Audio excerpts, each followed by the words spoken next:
Hello everyone! Here is a quick recap of what we found in our July 30th, 2019 live stream of Lincoln Cent Roll Search Box number 2. After the stream, I went through the coins again as I know I miss a few things here and there during the stream. I also took time to go through the coins looking for the major varieties. Again, I do not check for every possible variety as the very minor ones just don't interest me very much. I did not find any major varieties that I look for, no surprise there. But here on this sheet that we got here is a breakdown of what we found in box number 2. For the 2017 Philadelphia coins, we found only one of them, only a single example from Philadelphia from 2017. That's the same result we got in the last box. Once again, we had many 2017 Denver cents. Again, it really seems to take several years for Philadelphia mint coins to make it out to the West Coast, and even then they don't make it out here in very large numbers compared to the Denver coins. And I'll show you what the one we found looks like under the scope here, just in case you were wondering. Again, there's a 2017P. It's got a little bit of a circulation wear. Still got some red color, but again, this one we like to pull aside because I don't find very many of them here in Southern California.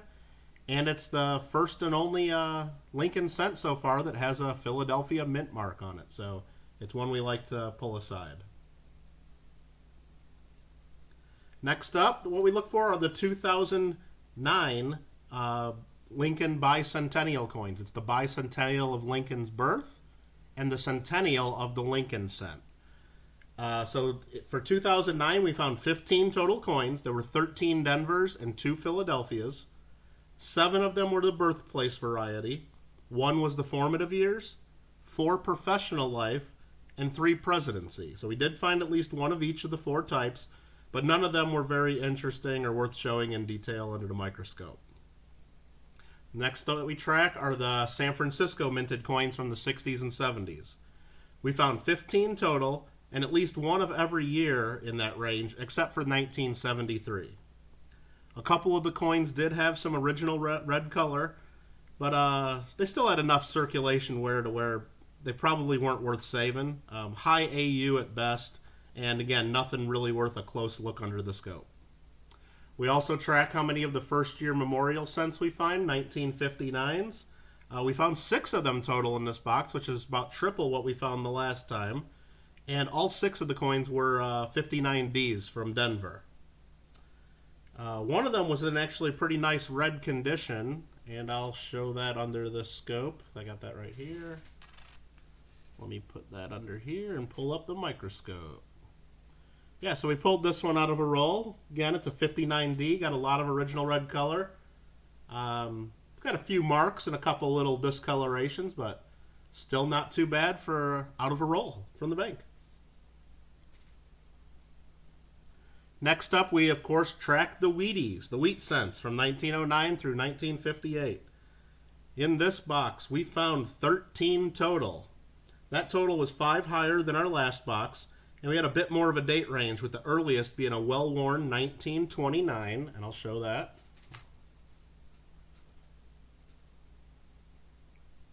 Right, there's the 1929. So that was the oldest we found in the box. We also found a 1930 from San Francisco, which is right there. It's always really cool to find any cents before 1934 that have mint marks. We also found a 1952 Denver that had a little bit of original red color in the protected areas, so that was kind of neat. And finally, one to note is this one here, a 1958 Philadelphia that had tons of original red color. Really cool to always find a wheat cent that has that nice bright red original look. All right, we'll go back to the main screen. The other dates that we found, just for reference, were 1936, 1944, 1948, 1950 Denver, 1951, 1952 San Francisco, 1954, and 1957 and 1958 coins from Denver. The other thing that we track here are foreign coins, and almost always that's Canada. And we did have two in this box. There were 2 Canadian cents, one from 1964, and the other was a 1979. We also keep track of the copper coins, those minted before 1982. This box had 281 copper cents. That includes the fines we already mentioned, and that means that 11.24% of the box was copper. The rest were all the more modern copper-plated zinc coins. Once again, note that I do not sort out the 1982 cents, which do come in both compositions, so the numbers might be off just slightly. It was pretty interesting to note that our last box had 288 copper cents, so this one was only 7 coins different, which is pretty close. We also had 2 cents that had slightly misaligned dies, and I'll show you those just so you know what I'm talking about. Right here is one of them. This one here's a 1973. So a misaligned die is where the coin looks slightly off center, but only on one side. So it's not really an off-struck coin, it's just a misaligned die. So the reverse of each of these coins that I'm going to show you is perfectly centered, but the obverse is just a little bit off. You can see the rim up on the top corner is a little narrower than when you get down towards the lower corner. And here's another one that maybe shows it better that we found in the box. It's a 1999D. You can see the rim on the left-hand side really, really thick, and you almost have no rim on the right-hand side. So it's just a misaligned die. So I thought those were worth pulling aside. We also found 3 modern Lincoln cents that were the zinc coins that are plated in copper that just look horrible, and I'll show you those while I have the scope up. Just look at that one. There's a 2014D. Just looks horrible.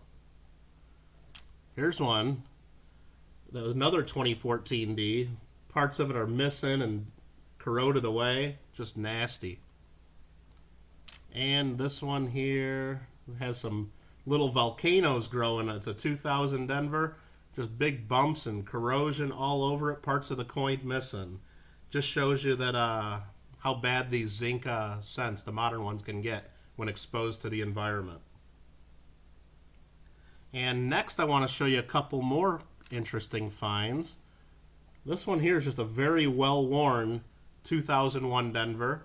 I mean, you can see the copper plating still in the center, but on the edges and on the high points of the coin, it's worn so much that the copper's gone and then the zinc is exposed. And here's one more. Similar one. A 2013D where worn down, exposed a lot of the zinc, and then the zinc's oxidized to like a really worn down black color. And I'll show you even the reverse. The shield side. Just really worn down. And this isn't really done with natural circulation where maybe in 50 to 100 years you'll see coins like this in your change, if we still have change at the time.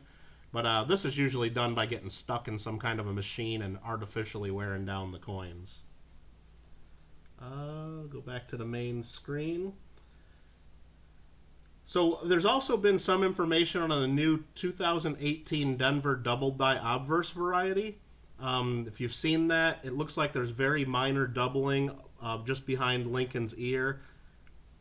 And since I get lots of 2018 Denvers, I decided to sort all those aside to look for that variety. None of them happen to be that variety, but I thought it would be a good opportunity to further illustrate the lack of Philadelphia mint coins in Southern California. So when I set those aside and sorted out the 2018s, there were 286 2018 Denvers in the box. So that's more than the total coppers we found.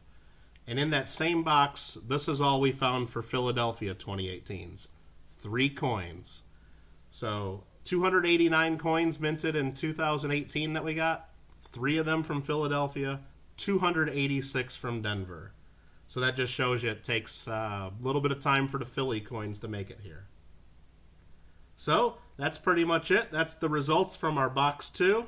Please let me know if you think there is anything else we should be tracking as we search through these boxes of Lincoln cent rolls.